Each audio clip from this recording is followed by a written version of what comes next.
The Well of the World's End. Once upon a time, and a very good time it was, though it wasn't in my time, nor in your time, nor anyone else's time, there was a girl whose mother had died and her father had married again. And her stepmother hated her because she was more beautiful than herself, and she was very cruel to her. She used to make her do all the servants' work and never let her have any peace. At last, one day, the stepmother thought to get rid of her altogether, so she handed her a sieve and said to her, "Go fill it at the Well of the World's End and bring it home to me full, or woe betide you." For she thought she would never be able to find the Well of the World's End, and, if she did, how could she bring home a sieve full of water? Well, the girl started off, and asked everyone she met to tell her where was the Well of the World's End. But nobody knew, and she didn't know what to do, when a queer little old woman, all bent double, told her where it was, and how she could get to it. So she did what the old woman told her, and at last arrived at the Well of the World's End.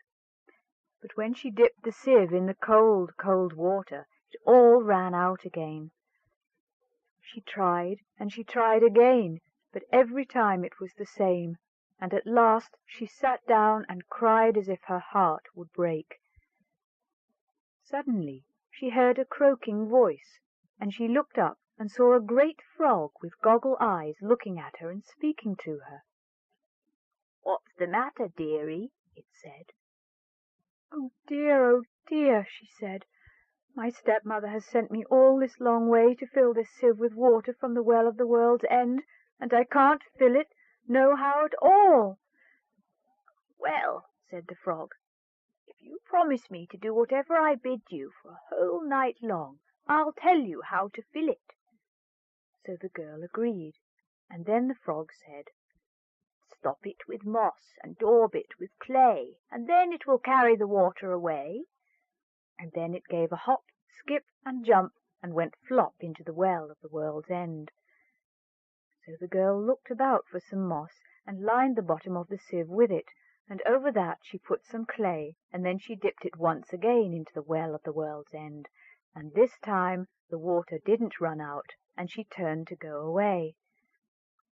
Just then the frog popped its head out of the Well of the World's End and said, "Remember your promise."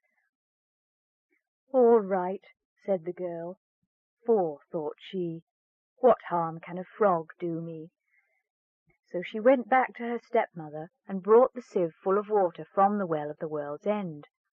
The stepmother was angry as angry, but she said nothing at all. That very evening they heard something tap-tapping at the door low down, and a voice cried out, "Open the door, my hinny, my heart. Open the door, my own darling. Mind you the words that you and I spoke down in the meadow at the World's End Well." "Whatever can that be?" cried out the stepmother, and the girl had to tell her all about it and what she had promised the frog. "Girls must keep their promises," said the stepmother. "Go and open the door this instant," for she was glad the girl would have to obey a nasty frog.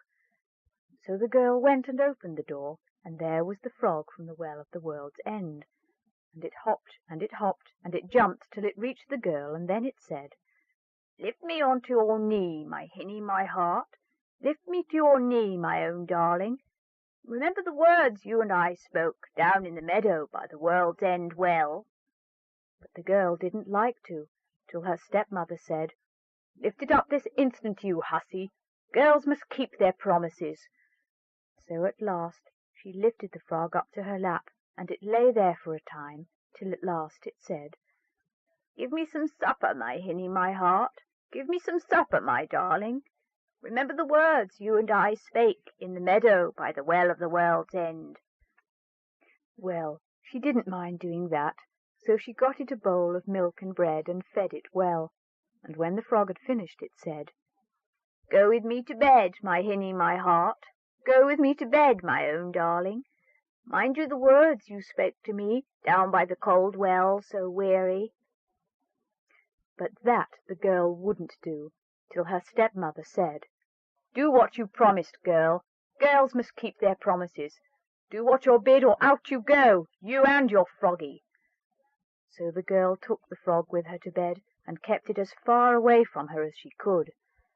Well, just as the day was beginning to break, what should the frog say but, "Chop off my head, my hinny, my heart, chop off my head, my own darling. Remember the promise you made to me, down by the cold well, so weary." At first the girl wouldn't, for she thought of what the frog had done for her at the Well of the World's End. But when the frog said the words over again, she went and took an axe and chopped off its head, and lo, and behold, there stood before her a handsome young prince, who told her that he had been enchanted by a wicked magician, and he could never be unspelled till some girl would do his bidding for a whole night and chop off his head at the end of it. The stepmother was surprised indeed when she found the young prince instead of the nasty frog, and she wasn't best pleased, you may be sure, when the prince told her that he was going to marry her stepdaughter because she had unspelled him. But married they were, and went away to live in the castle of the king, his father, and all the stepmother had to console her was, that it was all through her that her stepdaughter was married to a prince.